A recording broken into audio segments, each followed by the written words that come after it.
Yeah. Feeling kind of live. Now everything is dialed in. Feeling good. Let's go. Let me know. We live with it. Do, do, We do. live. We live out here. What's going on out there? It's Jet Vibes in here. We putting the bars in the air. Yeah. We in the Y'all didn't game. even know. Yo, it's your man Let's go. GMBO, Genius, and Ferdinand. What we got for you tonight is Jet Vibes, man. It's just vibing out on a good A little Tuesday, late night flavor. a little late night vibing. Good. You have a good day today. Tell me about your day. So you have a good day. Start off with the schematics, all the good stuff. I mean, start off with the salutations and all the good vibes. Good vibes in the Oh man, great day.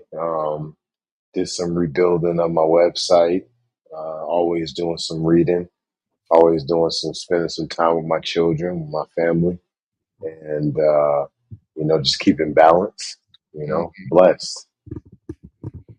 Okay, okay. Well, today, in the words of Ice Cube, I have to say, today, It was a good day. It was a good day. not one single. That's what's up. Good things are happening in the neighborhood. Good vibes, spring vibes are just in the air. The trees have leaves and they're green Facts. again. The sun is shining. The sky blue. Clouds bright and fluffy. It's Can't good to beat be that. alive. I got no complaints.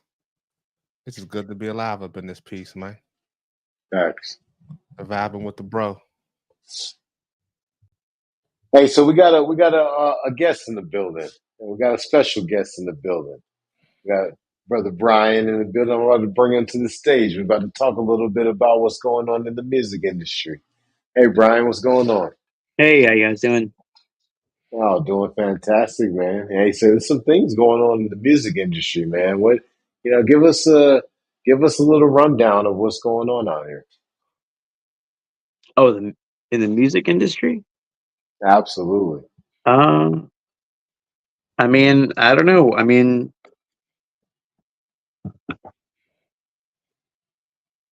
I feel like there's been a large void in letting out new stuff. Like, I don't know if that's just people not like releasing things or like the platforms are just too spread out. It's kind of like, the Tower of Babel, you know what I mean? Like it's like they just give them too many languages and everybody spreads everything out. Um, but yeah, you don't see like large movements other than ones that have been around. Like we're not making new stuff. We're just kind of spinning out the old things again and again. I don't know.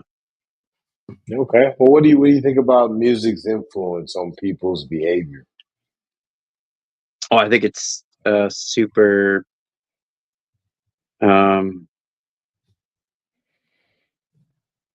important to recognize and focus on. Uh, I think like as a sound healer, which is something that I do when I'm not, um, doing the other things that I do. Sure. Um, but yeah, when I do sound healing work, music affects people directly. It helps them retune and reharmonize themselves into whatever they're doing in their life. Um, insofar as like the music industry, like and that kind of scene, I do feel like there's like I don't know, people are like things aren't being released because we're all kind of holding our breath to see what's going to happen in the world. Like that one song that just came out, that Macklemore song, I thought was a really important song, talking about what's happening with Israel and Palestine and getting things moving and getting things to change and for us to realize what's actually happening in the world instead of just standing by and watching all the bad things happen. You know, Sure. calling things out directly as they are. I mean, that's what music's all about. It's about addressing things, transforming things, making things find a higher harmonic to exist in. Well, you know what? Let's dive into that, right? So when we talk about transforming things, how do we transform? How does a person transform out of such bad behavior as what we've seen from Diddy? Oh, okay. So, um, with all things, it all forms of healing come down to a part of self forgiveness and self healing. Every grudge that we hold, we're holding against ourselves. You know, um, I mean, Diddy's stuff's a pretty deep well of things. With like the human trafficking and all those things. I mean, that's some pretty deep stuff to worry about. Societally, like for us, how do we deal with that? Like, essentially, it's just another form of slavery. It's really not okay. Um, and it needs to be addressed directly, just like that. Not in a way that's skirting around the bullshit, and like saying, "Oh, it's really this or it's really that." No, no, it's directly what just happened. Like how do we address that as a society as a whole and heal from it, and acknowledging that he was a part of that or whatever it was, as they finally flesh it out, but still shield us from it. Like I don't know, our our country has a lot of big holes in its ability to address things that are really important. I'm glad you mentioned that. Go ahead, continue.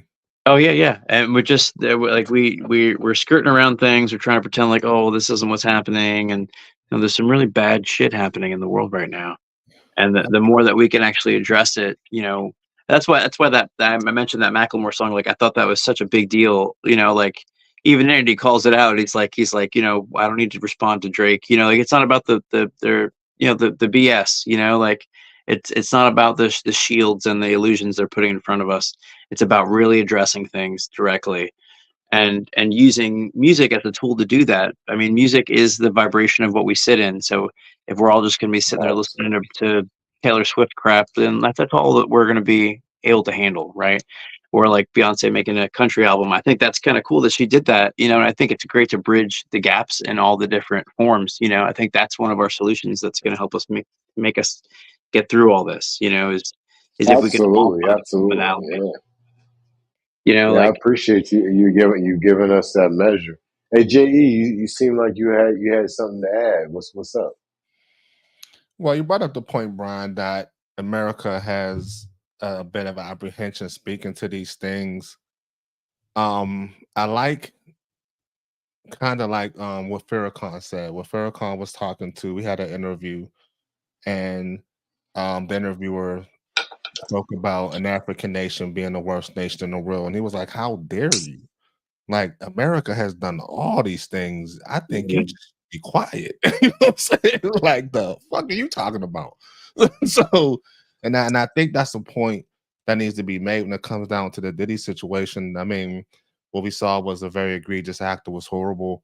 Um, those in hip hop have been hearing about things like this in regards to Diddy for quite some time. This is a pattern of behavior. His bodyguard spoke to him hitting his own mom. This is what his bodyguard said. This is some things I saw on YouTube. His bodyguard has said that he had spoke to somebody who had witnessed, Diddy hitting his own mother. This is years back, and they thought he would grow out of it. Is the comment that was made, and apparently then it got worse. However, it's a pattern of behavior that we could say to some degree. This is no excuse. These are things that were in his world was acceptable. A lot of people knew what was going on. A lot of people didn't say nothing about it because a lot of people may have been participating in some form or another, and that's the reason why a lot of people are quiet about that. So we talk about America saying Diddy's bad, or this. I don't think America Very that bad. can hold that point of view. I just think it needs to let's start healing from some of the trauma associated with the rapings that our forefathers, that Ferdinand and I's forefathers saw from the slave master. I guess they were so-called slave master, right? how the men had to sit back and watch as these men, these white men or others or whatever it may be, raped our woman right in front of our face, and we're gonna act like that didn't happen.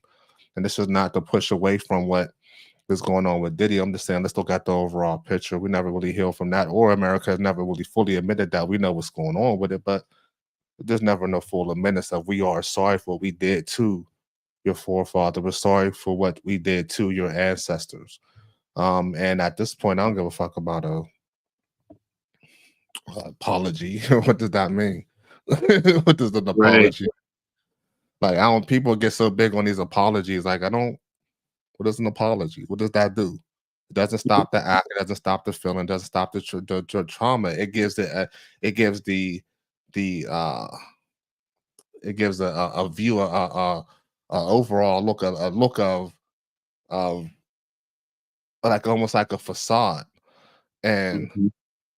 hmm, what is thank you? I mean, what is I apologize? Apologize to me is because the person who's apologizing may not even be feeling that like that.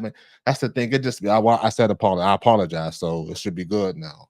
And it Right. doesn't weigh none of that. It's just a facade of being contrite. That's what I'm kind of looking for. It's a contrite facade, and that person may feel it or not, but the trauma remains. That person who was done wrong too may have to go through years and years of therapy to kind of heal that. So I'm not big on apologies. I mean, like, you said it cool. You felt some type of remorse, I guess.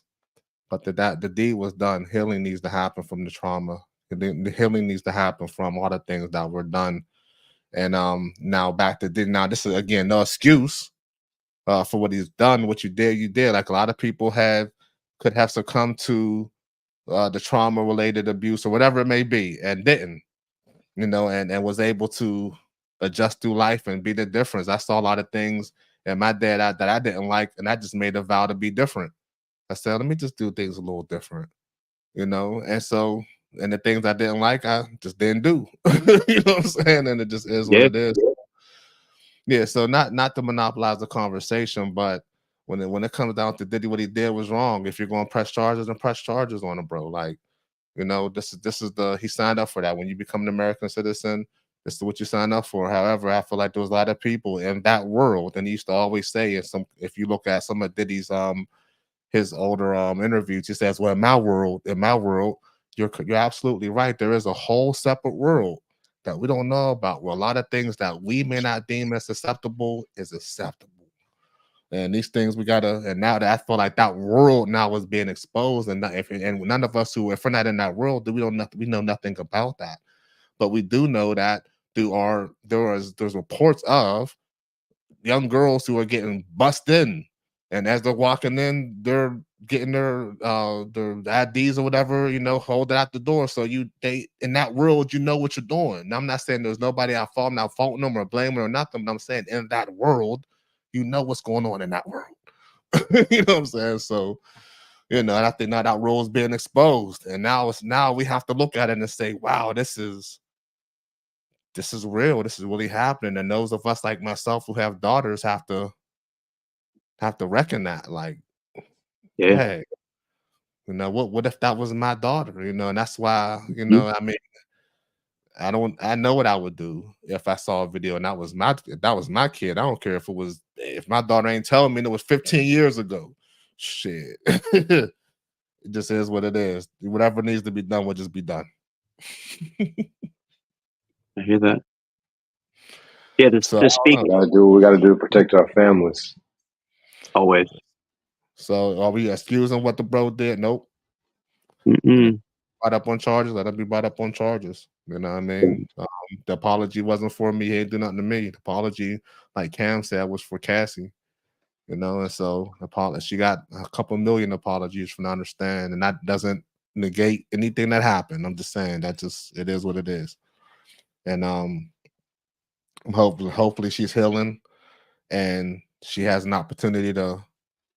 I mean, this is almost like a trauma dump. Hopefully, she's not even watching TV because now she got to see this over and over and over again. She got to relive that moment. It's being played on all the CNNs and all the YouTubes, and I hope she has some type at this point, some type of media block where she don't gotta see this thing over and over again, because that would be wild to see one of your lowest moments, one of your most vulnerable moments, or moments where where it was life threatening to some degree, fight or flight, fighting, and you got to see that over and over and over again on outlets, and then hear people pontificate on it over and over again and speak on it. I just feel I wouldn't want to be her right now. That would be wild. I'd be trying to be on the island somewhere with no Wi-Fi, no nothing, just me and the beach and the fishing pole and the ATV. You know what I'm saying? We good. I don't got here nothing right now. Y'all handle that. I'm good. You know, speaking of music, what kind of music gets you vibing, Brian? I heard you say a little bit about Macklemore.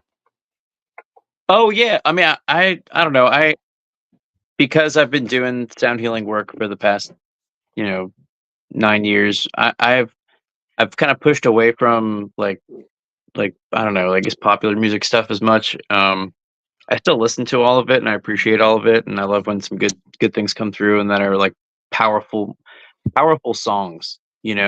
Like the sound healing work that I do is about using the vibration and the emotions and the intent in what we create to help people shift and realign themselves. And that's what musicians do. All musicians are shaman, whether they want to admit it or not. They are retuning and sculpting how other people's realities show up. And that's why it's really important that we are more mindful and more sovereign and more um, able to control our whole selves while we're making that music. There's some really great artists like Tool. Tool is one of my favorite bands. The lead singer from Tool, Maynard, James Keenan, he has a couple other bands that he's been a part of, and so like he did this tour called Sesenta because he just turned 60. Like, we're all getting old here, and so his one of his bands called Pucifer, like they played with another band called Primus from the 90s, and Maynard's other band, A Perfect Circle, and they're all like really different types of bands. So it was really awesome. They played together and then they jammed together. So they created like a cohesive unit between their songs, and they play like three of their own songs, and then like they came together at the end and they played this one massive like kind of jam session together, which was really cool. But they're all like they're 90s bands essentially. That's when they got big, right? So Tool was they're called progressive metal. So like they were really dark and like intense when they first came out, with like really like kind of like really like deep gritty things they were dealing with, in their songs and their work. And then like as they've grown, they've literally progressed and kind of like evolved as people and as a band, and now they're like really spiritual. How have they inspired you? Oh, with their transformation. Like the album from like 1996, 97 was totally transformative. It brought me into other realms of things, like the artist Alex Gray, who's a metaphysical, transpersonal like artist who paints like reality at multiple different levels. Like he's really amazing. He's done their album covers for the past 3 or 4 albums that they did. Like they're just really like powerful in how they address and work with all these big topics. Like I got a quick question for you, right? Yeah, what you got? Have they had any collaborations with any hip hop artists? I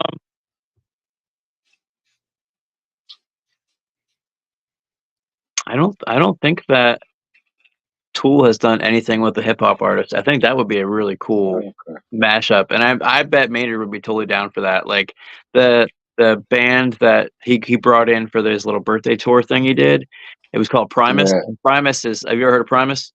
Optimus I Primus. haven't. Right.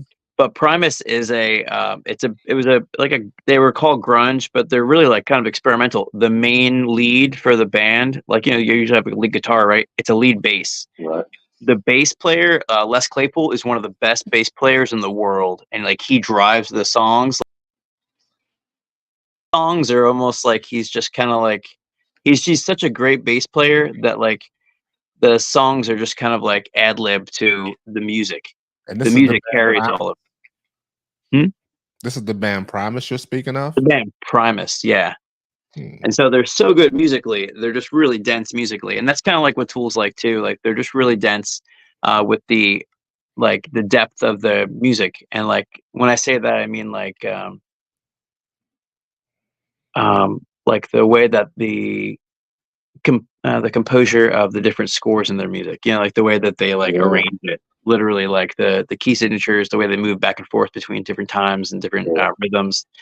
It's really dense, and it helps carry, like, you know, you can make the words simple if the music's really really dense. It's almost like the reverse, you know, like you get a really good hip hop or rap tune. You can put a really simple beat to it, but you can put a whole bunch of dense words on top of it. You know what I mean? You can layer in. Just so you know, man, you got a music connoisseur over here in the brother J.E. Oh, nice. Yeah. I'm that's what I said. So like, have you ever heard of the Icaro? No. It's a Icaros. If you get a chance, look them up. The Icaro are the music, the medicine songs of the Shipibo, who are the Peruvian, one of the main Peruvian groups and tribes. And the Shipibo, the songs that they sing, because they sing the songs, the shaman of the tribe will sing the songs, and the songs are the medicine songs. The songs carry the vibration and the healing through them. And that's what we're doing, you know, when we're making music, when we're laying down tracks, when you're speaking these words for people, you know, because what are we doing? We're taking our thoughts, we're transforming our thoughts into words. Our words are creating actions. Our actions are creating all of our reality, you know? Hey, Brian, let's talk about that. Let's talk about frequencies and words as it relates to music. We all know that words carry spells, and those words, when they add frequencies, tell me about how that mashes up to create music and create energies as it relates to music. Oh, you can feel it. You can feel it in music. Yeah, yeah. Have you guys ever heard of Dr. Masaru Emoto? Check him out too. Yes. He does Messages from Water. That was the name of his work. They put it into a book at least. But there's a lot of studies that were done, and they're still doing a lot more today about the way water holds frequency. So the sound, how sound affects music or affects water. And, you know, we're made up of how much water? Like 80% water, our whole body. Like 90% of our blood is water. So like the vibration, like is the molecular, like the way it shows up is the molecular structure of the water after it's been affected by the vibration, right? So what he did in the study is he would take like a little bit of water from a place and he would flash freeze it. So it would freeze it so fast that it would make it into a snowflake design. And the snowflake would form really quickly because of the super fast freezing effect, like what happens in the atmosphere. So as he would do this, he would study the way that the image would show up, or the snowflake would show up. So when they would play like heavy metal, like angry music, whatever it was, like it would show up really broken and fractured looking. Or if they spoke hateful words over the water, or if they even like taped a message to the side of the glass that said, "I hate you," like you are horrible, like you're worthless, those kinds of things. It would hold a frequency of broken pattern, in the way it would show up with the snowflake. Does that make sense? And so then when they would play classical music, Mozart, Beethoven, Bach, those kinds of pieces, or put words of affirmation like "I love you," "I appreciate you," "Thank you," "You're beautiful," those kinds of things. It would show up as these really intricate, beautiful designs, sacred geometry, looking a lot of like hexagonal patterns, flower of life type design. Cymatics in physical reality. Right. So the vibrational frequency that was held is what projects out into us. right? And so think about that when you're making music, or when you're thinking about music, or when you're playing certain music. You can use it to shift. We do it all the time. We don't think about it. There's songs that get you hyped up for shit. There's songs that get you, you know, like in a calm mood. Sound Music to can rock change it. to, music to fuck to, music to do all type of wild shit too. Even music That's to it. calm, relax to, music to chill to, music to Yep. vibe to. Yeah. Yeah, we use sound in everything. Sound is the other aspect of reality that we don't give it credit for. Something that I like to say and tell people and explain to them a little bit about is, you know, um, here's a quote. This one's mine. I'm claiming this one. Light is the sound that we cannot hear, and sound is the light that we cannot see. And I say that because I've had times in the sound healing work that I do, um, toning into places where there was a light, an electrical light. And when I would get up to certain frequencies, the light would either turn off or turn on, depending on what was happening. And that was because my sound, my frequency, my vibrational quality would match what was going on in that electrical current, and it would amplify it. Uh, so yeah, all the weird things, right? I could sit and talk about that for a while too, if you want. But maybe another time we'll talk about that. But yeah, sound is just as powerful as light, and light is everything that we see. So sound is everything that we hear. We make our way around environments with sound. Think about it next time you're walking around someplace, and what kind of sounds do you hear? If you listen to an air conditioning vent in the ceiling, it could be throwing off your whole day. You could be sitting in anxiety because something is just eating at you with a specific sound that you hear. Mm. It does good things and it does bad things. So So there was stories, and maybe you can expound, and maybe you can speak more about this. There were stories that I heard about how sound was being used on the battlefields during World War I or World War II or whatever. That they were using some sort of sounds, or not even sounds, but the lady would get on a microphone, I guess, and in English and say, "You're hungry," and they don't love you, and just kind of like saying a whole bunch of negative things to kind of oh yeah. to pull the energy or the morale of the troops down that were in the trenches. Can you speak a little bit more about that? Yeah, that almost makes me think of like like smack talking in a game. You talk somebody out of their vibe and out of Yeah. the sync that they're in while they're playing, it'll throw them off. That's even we'll go way back. We'll go back to the Civil War, right? So like the rebel yell, the Southern whatever people, when they would, that the weird rebel yell thing they talked about, they made a ride for it in some dumb amusement park here in Virginia. But the sound would throw people off. And that's a common, it's like when somebody's going to throw a baseball, you say, hey batter, hey batter. You're trying to like throw off the rhythm, the sync that the person's in. And so yeah, what you were kind of referring to is more like social programming, or like almost like a hypnosis type situation where they were trying to get the people to believe different things just from the sounds that they were hearing. Um, but yeah, and then that's all common propaganda stuff that we use all the time. So now, how did you determine?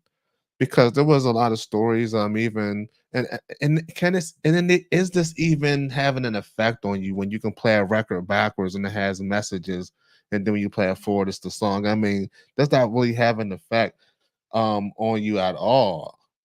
These hidden messages. But the question I have for you is, how do we determine when these frequencies are being used for a nefarious reason, like when it's being used against you? Like how what is there some tools that maybe myself and others, some listeners can maybe start exercising to be able to identify when these frequencies are being manipulated, rather through music or commercials or through sound? How are we able to determine if these are being used against us and not for us? If these frequencies and sounds are being used against us and not for us? I would make a start a practice for yourself noticing those things, insofar as like just anytime you're in a space where you're hearing certain kinds of sounds, notice where you feel it in your body, because we feel sound in our body. um, Notice where you feel it And like when you're listening to something that like hypes you up, does it hype you up so much it makes you feel anxious? You know, does it do some of the sounds that you hear in your environment make you feel like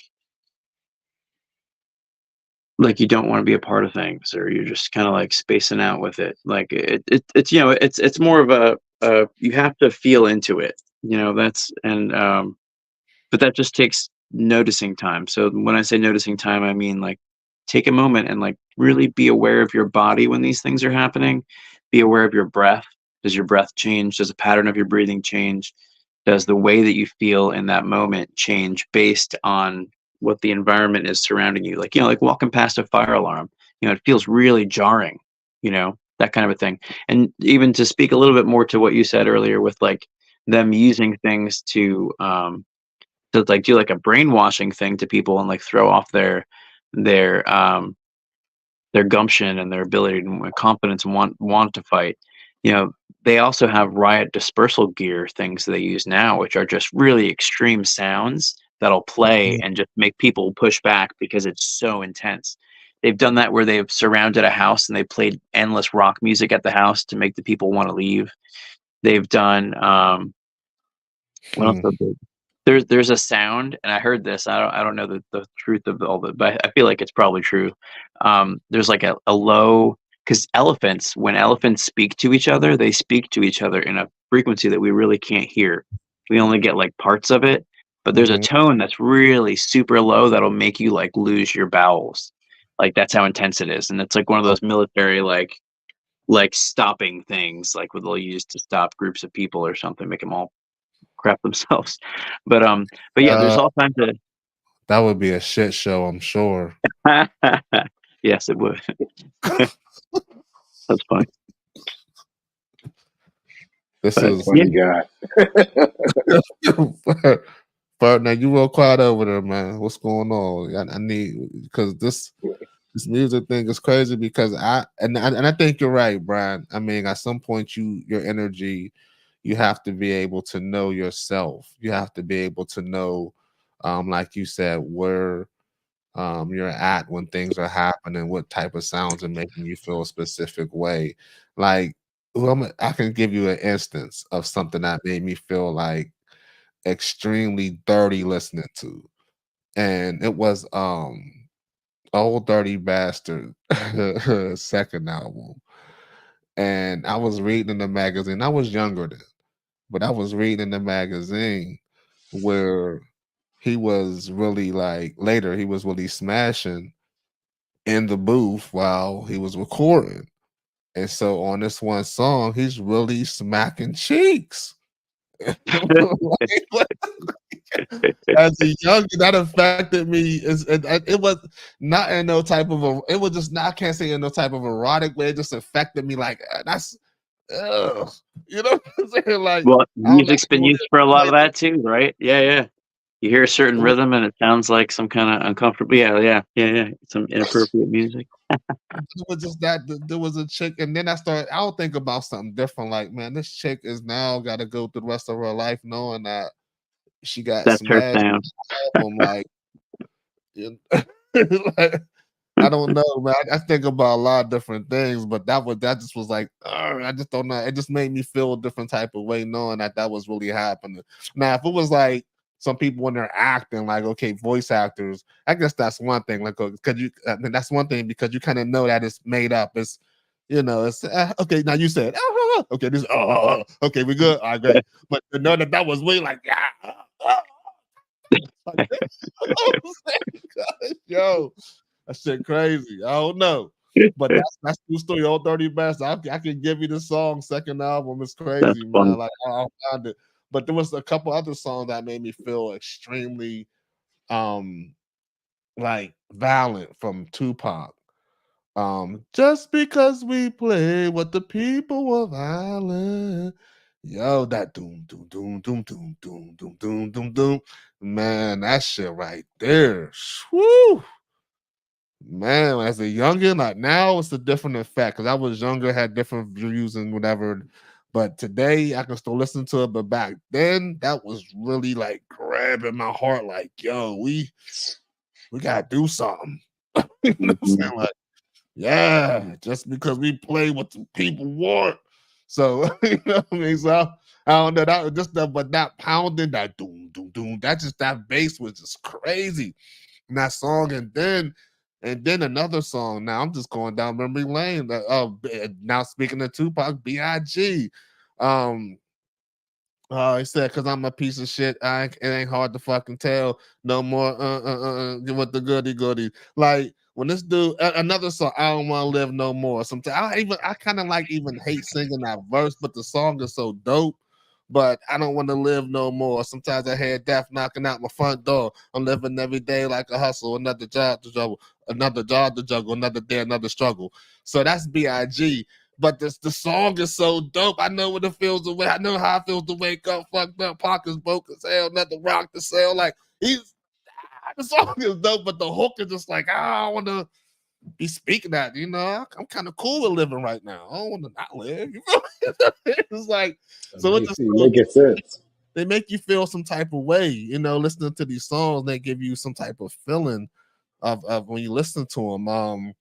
Biggie said some. He was talking about doing some fellatio on some women's his girlfriend's dad. I I can't describe that.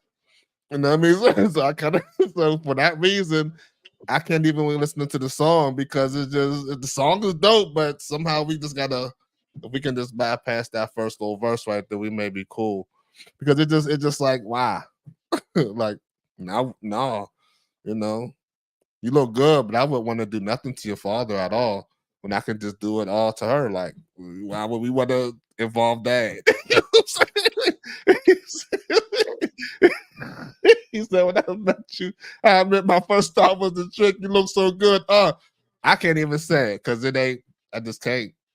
So it just is what it is. It's just it's like, Hey Brian, is there some songs you've encountered with questionable lyrics?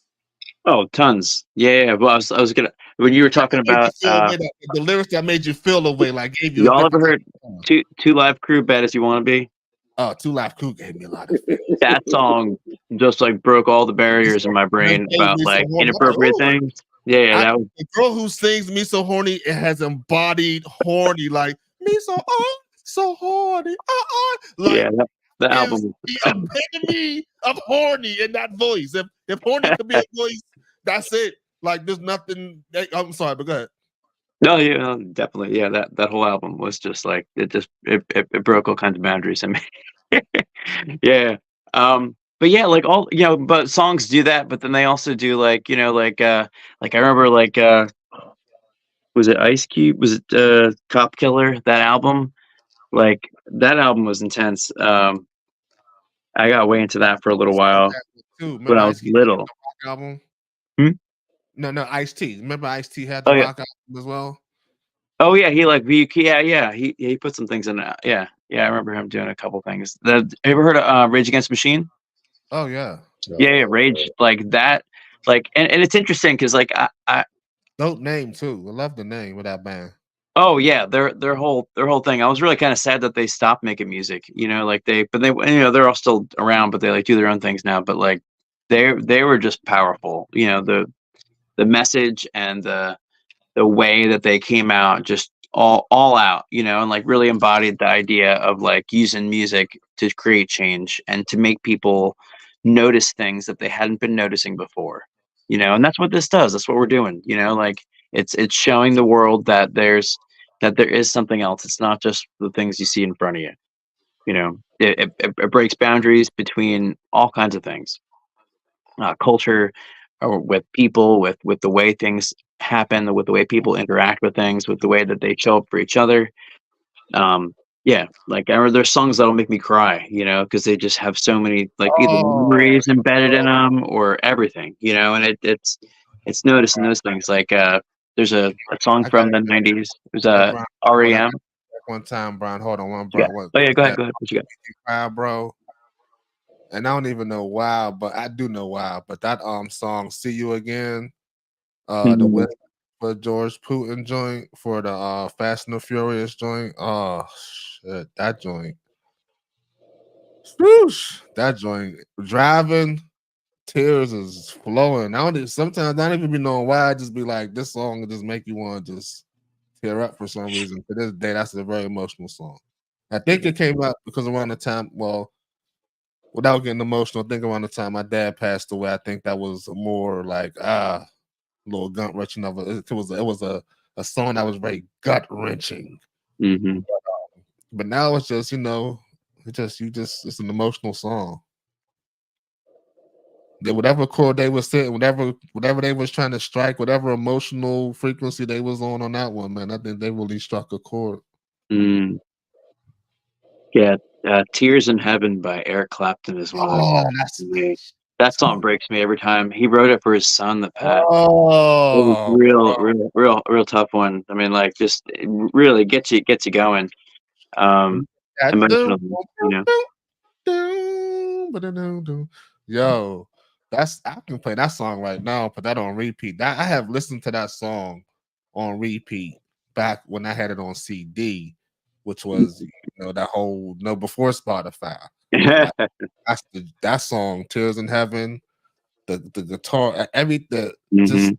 it's He just that song here. Eric Clapton's another one of those, like, he's like the Les Claypool guy for bass playing. Eric Clapton, like, he makes up his own chords for guitar, like, that's how amazing he is.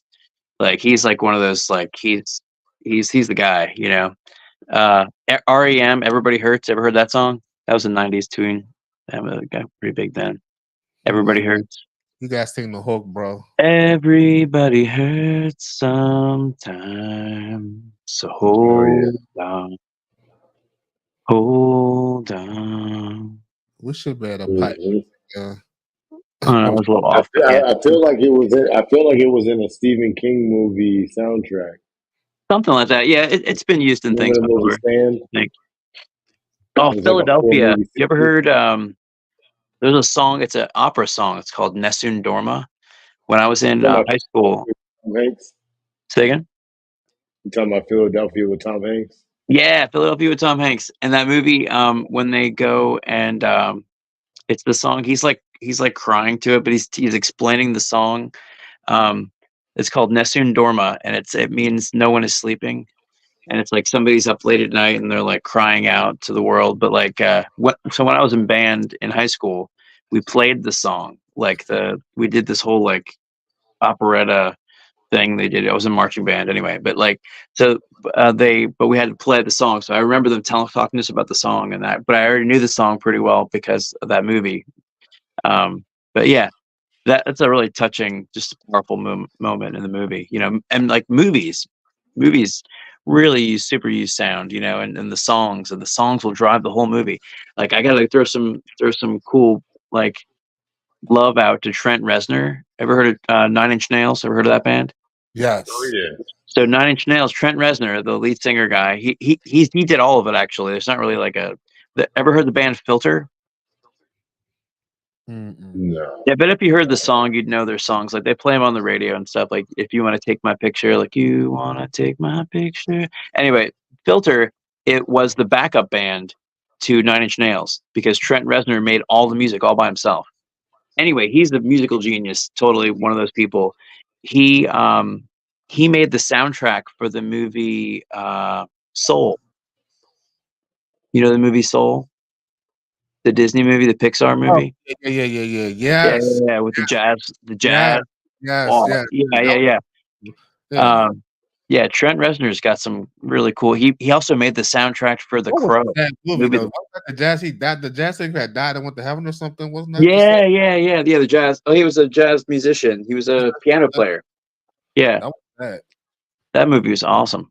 It was for kids. It was sad. I gotta watch it That again. movie wasn't for kids. There was no way that movie was for kids. That was for all of us. That movie came out right when COVID happened too. They like just dropped it. They didn't even like put it in the theater, which kind of sucked because it was a great movie. But yeah, I think it was on Amazon for free or something, or Netflix or something. I think it's. yeah, they like right when because it was during COVID when they released it. But I think I'm gonna yeah. have to jump on it again and watch it from a different perspective. I mean, I like the movie, but I think I need to watch it again. It's super deep. Yeah, there's some real deep things they hit in that movie. Uh, Uh, but yeah, pretty cool. So, JE, what up, bro? what's the vibes, man? Oh, I don't know, man. The vibes is chill. The vibes is refreshing. The vibes is life and living. I'm with Uh, that. the vibes is organic. It's homegrown. It's all natural. I think that's a good segue from the cymatics, because they kind of fit together. When we're talking about the cymatics, vibrational frequencies, and then we're talking about life. We're talking about growing green things, and Hmm. for medicinal purposes, and for recreational purposes, and for all other types of purposes. you know, so like right now for me, I've got uh, I've got a few runts, feminized photo growing, and then I've also got some apple fritter autoflowers growing. So you got anything growing over there, Jay? So, um, I don't know what you're talking about, but I do know that some seeds have fell into the ground that some animals may have ate. I don't know. I don't know. But I do know some good seeds grow good crops.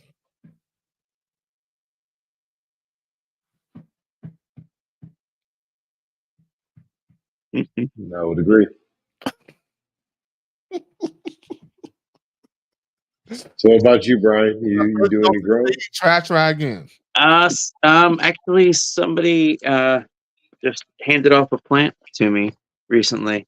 So there's some Cheetos growing in my backyard. So Oh, nice. yeah, good stuff.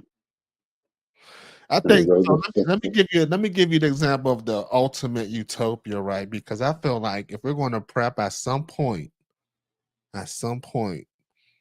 we're not going to have access to Walmart, and this may be a warning to everyone.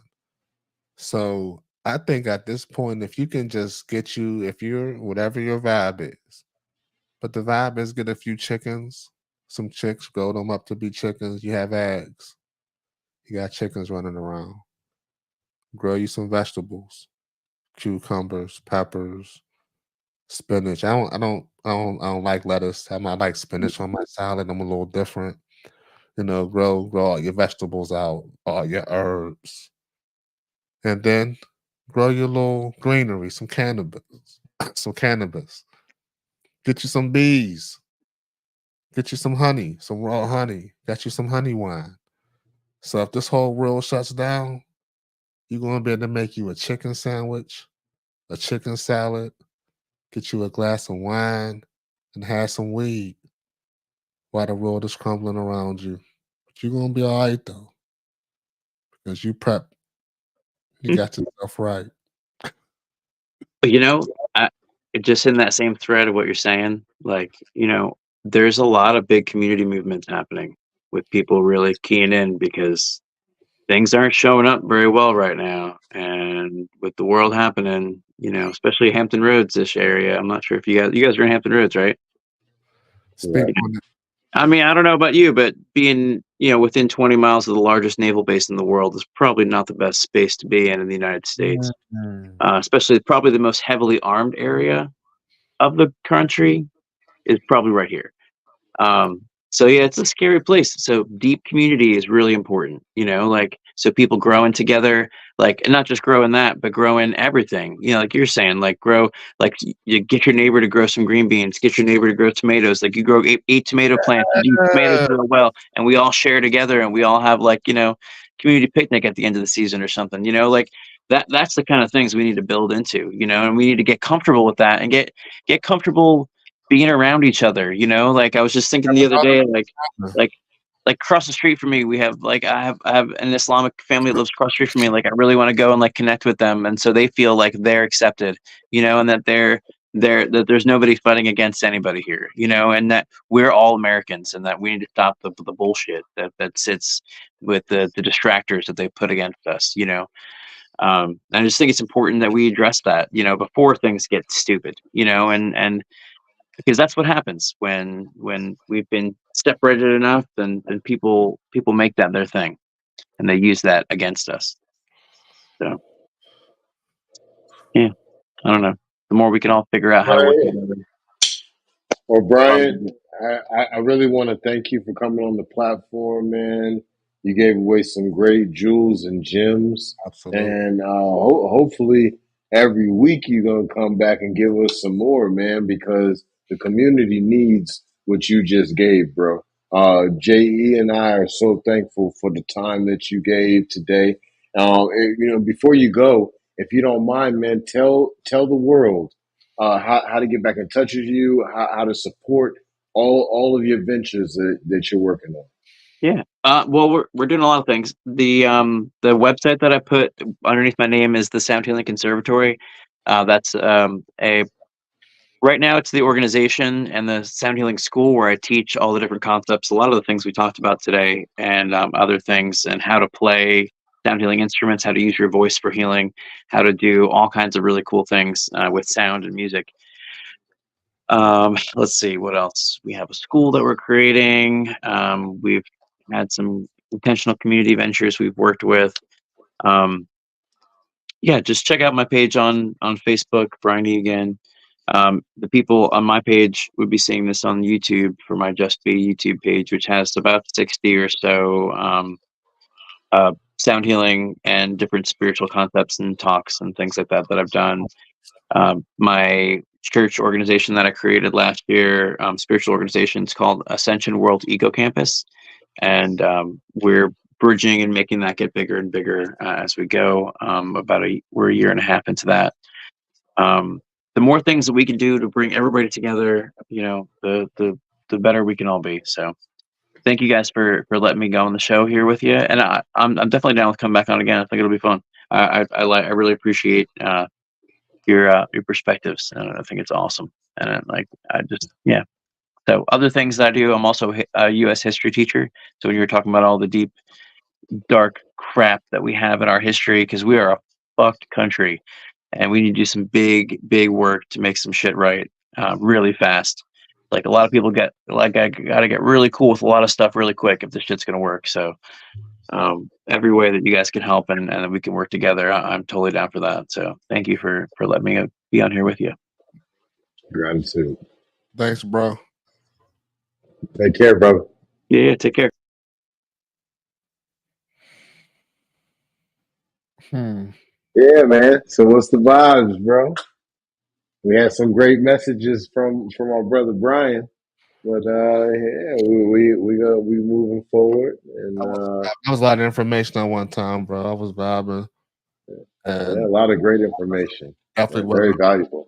that. It definitely, I wasn't ready for that amount of information that onslaught. Like, whoo, it's like whoa, and it was dope. It's good shit. Yeah, Yeah, no joke. Yeah, we need that on a regular basis right there. Obviously in bite-sized pieces, but that, definitely needed though. but he left on a good topic though, because good points. What do we do? Society. He knows about U.S. history. Right. Solution would be right. What do we do? How do you resolve? Well, let's dive into that. You got the floor. Let me see how I can say this. And I'm gonna need your matter of fact, Ferdinand. Ferdinand. Let's do this. Because there has to be a remedy. There has to be a resolution. There has to be, okay, how do we fix this? And I want your input on it. I'm trying to formulate this to where I can say it and it resonates. Okay. Ultimately, point being is this: some things need to be like this. If an iPhone or an operating system on the phone needs to be updated yearly and you get more features and you get more things, ultimately that operating system is adapting to the user.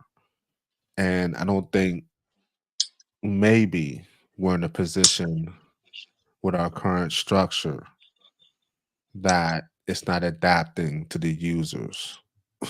And so at some point, the structure, and you have a lot of people who want to hold on to the way it was. We got to keep it the way it is. This is, and there are certain people who just are like, it's cool to just tear some, the dismantle it and put it back together. What we know today. A lot of changes would need to be made. So, do you want to fight that battle of trying to be that liberator, that one that says we're going to put it all together, or do you want to just say, how about we just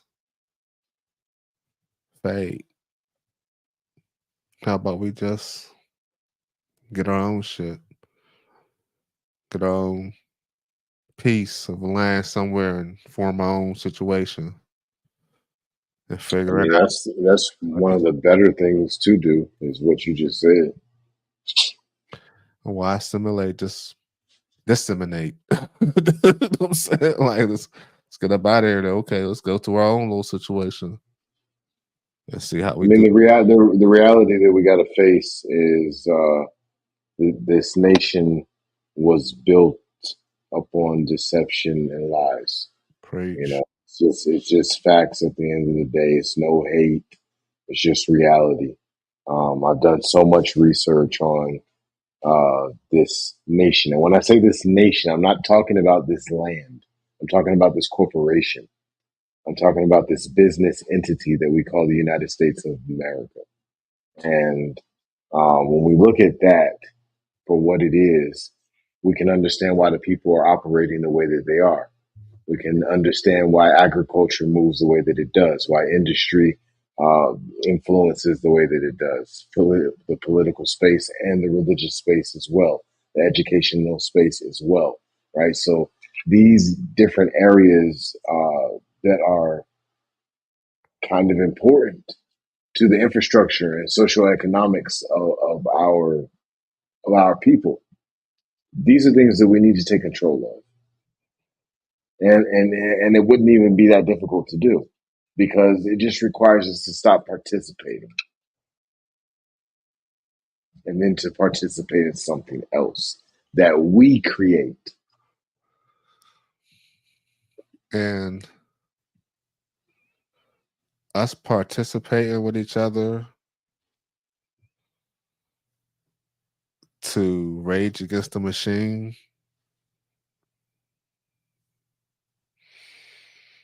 That's the thing. I don't think we need to rage against the machine at all. I think all we need to do is like, all right, so this is what's happening, right? So imagine it's like 100 of us all standing here like this, right? Almost like we trying to touch our toes, right? Well, what's happening? There's a board game being played on our backs, right? Well, the vast majority of us have gotten comfortable bent over like this. But the moment we stand up, Monopoly is over, right? Well, this is, we don't need to fight back. We don't need to rage. We don't need to do none of that. All we got to do is stop participating. Participating is buying Tide or whatever type of laundry detergent that you may be buying at the grocery store. Participating is buying from the grocery store, period. Participating is using store-bought fertilizers and all this other kind of stuff, right? And then there's a number of other ways that we participate. But the moment we stop participating, we realize, okay, you know what? These things that we were buying, they were essential. Well, we got to we got to have these in the house. So now we find people who are aligned with our communities who provide that type of product, and we spend with them, right? And then what happens now, we're building community and we're building group economics. And then when we have these politicians who we're raising up and we're saying, "Hey, listen, go get this for us on Capitol Hill." Now they got to take it serious. Well, why? Because we have some actual power behind us in group economics. Without group economic power, there you don't get anything in a political space, because there's no need for them to follow through with any promises that they make for you. You can't do anything. You don't control water. You don't control food. You don't control industry. You don't control travel. Without some type of control of the basics of community, like we're at a disadvantage. So these conversations become extremely valuable, because we're raising awareness, we're bridging community. Like these things are necessary.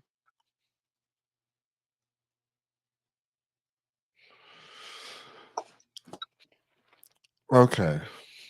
There's a lot to unpack there, sir.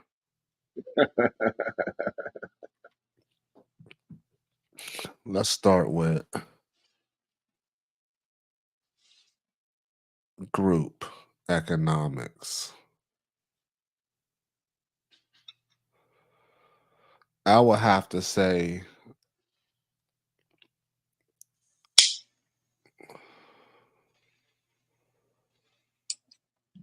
we have been aware of the term group economics for quite some time. Enough time for that to have been established. And it has not been on a large scale to the overall positive benefit of so-called. I would say that's incorrect, not to be disrespectful, but we have had it happen. We've had those communities systematically burnt to the ground. Speak on it. And it's been more than just Tulsa, Oklahoma. It's many other Black Wall Streets all over the nation. And some of them were burnt to the ground. Other people, other situations, very specific leaders were hung from their neck in the middle of the forest while their feet was being burnt at the same time. So there's a lot of different things that have happened to tear down these communities that have fit what you're talking about. Where we've had it on a large scale, but every time we get it on a large scale, we didn't properly build the security to be able to protect the wealth.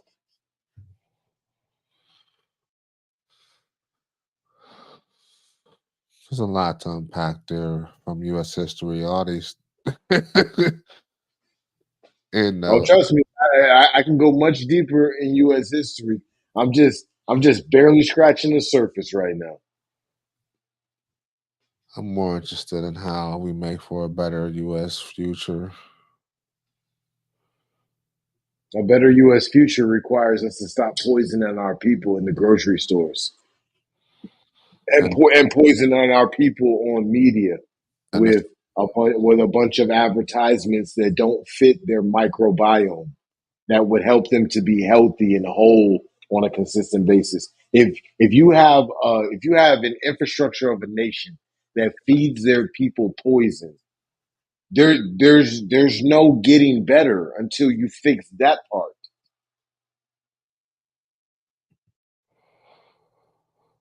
Yeah.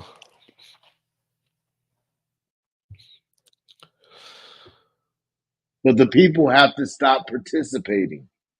As long as the people participate, that means they're going to the grocery stores, they're purchasing food. Do they actually have to do that? Absolutely not. Is it more convenient? Yes, right? But there could be some balance there. Maybe there's certain things you do buy in the grocery store. Maybe like you need some salt and some pepper. You go and get it in the grocery store. Maybe you need some toilet paper, you get it from the grocery store. But maybe you start getting it from the grocery store that of the person that you actually know the owner of, and they might charge 50 cents more for the toilet paper. You buy the 50-cent more one because that builds community. So is there something? I mean, apparently you have identified an issue. So what will be the resolution? The resolution is knowing thyself. At the end of the day, every sage and yogi and spiritual leader that has ever, that we've ever read any of their doctrine. It's about understanding the duality, understanding the male, the female, the positive, the negative, but also understanding knowing thyself within that duality. And when we know thyself, we start to develop integrity to trust thyself and then have courage in thyself. And as we have all of that, now the way is revealed. It in a black and white world, it looks like red and yellow neon steps on this yellow brick road toward everlasting life more abundantly.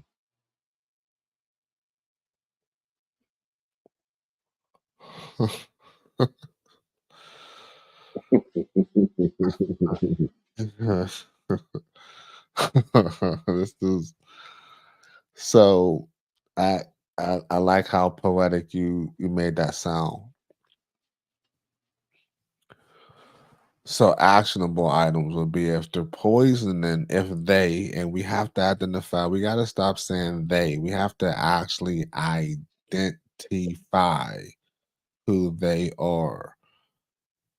In most homes, I will have to, and of course, some percentages can be pulled up. There's some land in the back, and that could be useful. There's a lot of urban farmers. I saw a guy who said, "Man, shoot, even my front yard I got potatoes growing and stuff." Like I'm like, that's what's up. Using every last bit of that land he had to produce food, and I like that. So, um, we can just like you said, don't participate in what they're given. Don't participate. Just ultimately, you know what? I'm cool. Like I just grow my own shit. And now I've been juicing heavy lately, bro. And starting to grow my garden. It's just feeling. It's just good. It's just good feelings knowing like this is my stuff. I grew it. I know where it came from. That's the benefit to if you're going to grow your legal cannabis in areas and states where that's legal and you have a lot of permits and things to do so where it's not going to be criminalized and you're not going to be put in handcuffs because you're doing what's natural, and weed is essentially what it is the weed. um you want to be able to know that you not a lot of chemicals and shit was put on it, no extra little this and that. We just want to know it was what it was. Facts. You want to know that you're getting pure premium, like you're not getting poison, you're not getting massive headaches from it. It's just a nice, good, a nice, good medicine. you know? Facts, man. I'm with you 1,000%, man.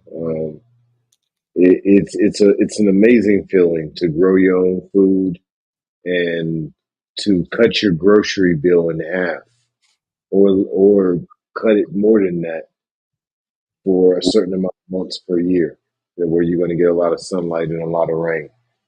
So I encourage people, as many as possible, to get out there and garden because it's it's bigger than money, for real. Like money is a great piece of it. You save a lot of money when you garden, but the even better piece is you're eating like you're eating the fresh vegetables and fruits from the ground. It's going to be one of the most nutritious things you could put inside of your body. Right after you wash it, you cook it or you chop it up into a salad or whatever within, like 12 hours of picking it, 24 hours of picking it, and you're eating live food. This is what most of us are missing, is eating live food. Most of us are eating dead food and Mm, we want to be alive. So we're eating dead food and then we might be putting on a lot of makeup, or dead food, putting on hair, eating dead food and then not exercise, not drinking no water, right? All of these different things is hurting us. It's not just hurting us in self esteem and self identity and things of these natures. It's also hurting us as far as not getting proper sunlight to those areas where we probably shouldn't have somebody else's hair there, or getting sunlight and oxygen to those areas where we might have Fenty or we might have Maybelline or whatever, right? But the point that I'm trying to make is like there's some changes that we need to make, and the only way that that's going to happen is first we have to purify ourselves, white as snow, just like the Bible talks about. But this is at the spiritual level. So to achieve it at the spiritual level, we especially have to achieve it on the physical level. That means fasting. That means detoxification. That means living within the 6 keys of life: nutrition, water, sunlight, exercise, sleep, and goals, and having balance between those. And then what happens is we manifest the Holy Ghost. We feel light as a feather at that point as we start going through regression and reframing a perspective on trauma. It naturally happens because of how strong we are now, because we have let go of things. Well, first it's going to be a let go of sludge and obstruction in the gut. But we're not going to realize that that obstruction in the gut is tied directly to mental and spiritual bondage. Whew, bro, you said a lot there. Said a lot. I'm just giving away the secrets. I'm just giving away the keys. I'm just giving people practical ways to get to everlasting life more abundantly. Most of these preachers, they teach this information, but they teach it in a way where it's so mystical and it's so mystified. And this information is not mystifiable, really. It shouldn't be anyway. This is all things that can be done. Everything that we saw, that we read in the Bible, the Quran, the teachings of Buddha, the clay tablets about the Anunnaki, all of this is doable in real time. It just requires understanding how to achieve it in a practical sense, even though it requires spiritual, mental, and physical balance and alignment.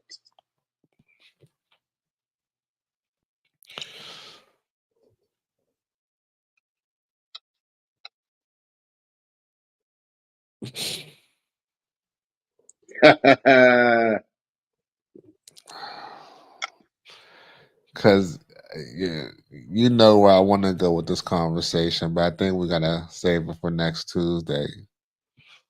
All right, I that's think cool. I got because we definitely gotta talk about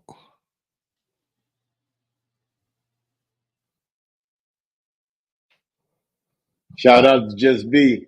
Appreciate you. biodynamic.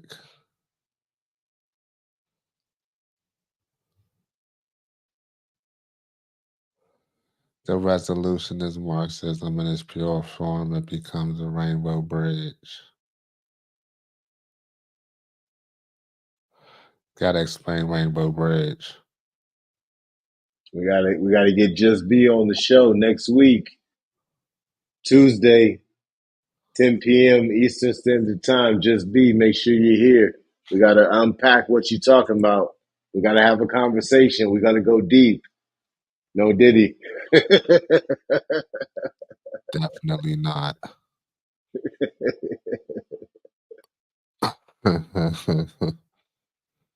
Yo,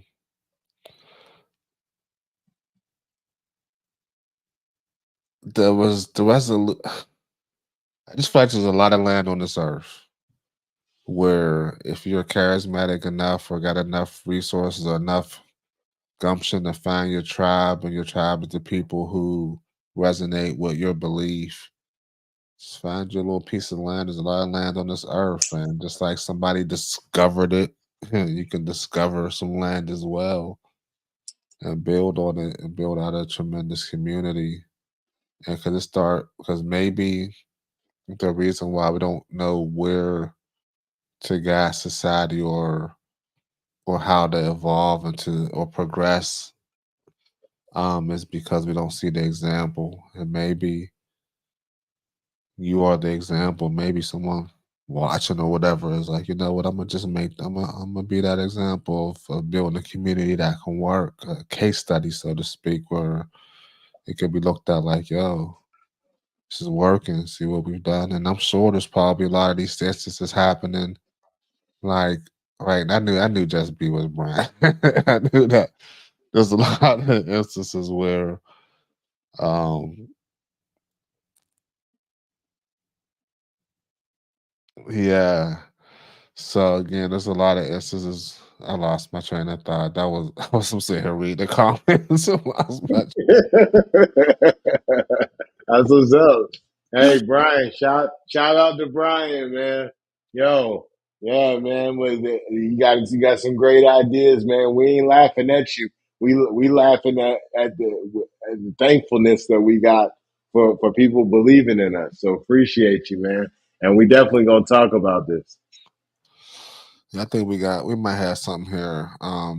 This was a good chat, but we, you and I, for that, we gonna talk and vibe anyway. So, what I mean, this is just like letting people into the regular conversations. Try not to. I don't want to give up too much of the. You feel me? I The secret sauce, right? try to come across as, I don't know enough. I don't know nothing. I know enough. Maybe I don't. Maybe I do. Who knows? Hey, man. Yeah, you gotta do what you gotta do, right? But at the end of the day, this conversation was it was good. I think that Yeah. just recapping on just what Brian brought to the table was just as myself as a music lover, I would say that because music is just my thing. When it's all said and done, I could drive, turn on the music, bruh, put it on cruise control. That's the greatest ever, bro. Taking a drive with a dope ass playlist. And I got some playlists on Spotify. Matter of fact, if you're listening, Drive and Smoke, playlist on Spotify. Might have to get a link. I have to put the link out there. Yeah, I got one of the ultimate Drive and Smoke playlists with some bops on it. Yeah, I ain't even gonna hold you. And I put that in the nice little sound system. Put the cruise control on. Guy put the air on 70. I keep mine on 70 because it's just the perfect. It's just and then keep it like around low. Just get you a nice little breeze while you drive. You don't gotta No, keep not 70. chilling. Keep it on 70. Give you a nice little Yeah, breeze. Don't put it all the way on high. Get about 3 dots in, and then let the just get your nice little air freshener or whatever. And then get you. So if you got the kind of car that has the seats where you press the button, it can go from whatever position. Hit that button and go into the little cruise. I got the cruise control position. You feel me? Just boom, that junk goes back. Turn the music up. Spark what you gonna spark or whatever it may be, and let that music bump and enjoy the ride, bro. To me, that's just the best ever. Car trips, bruh. I prefer that over driving when it's all said and done, bro. Because I prefer that over flying because flying, swoosh, you're not able to be as comfortable, in my opinion, flying. It's just you can't control the environment. You can't control your atmosphere.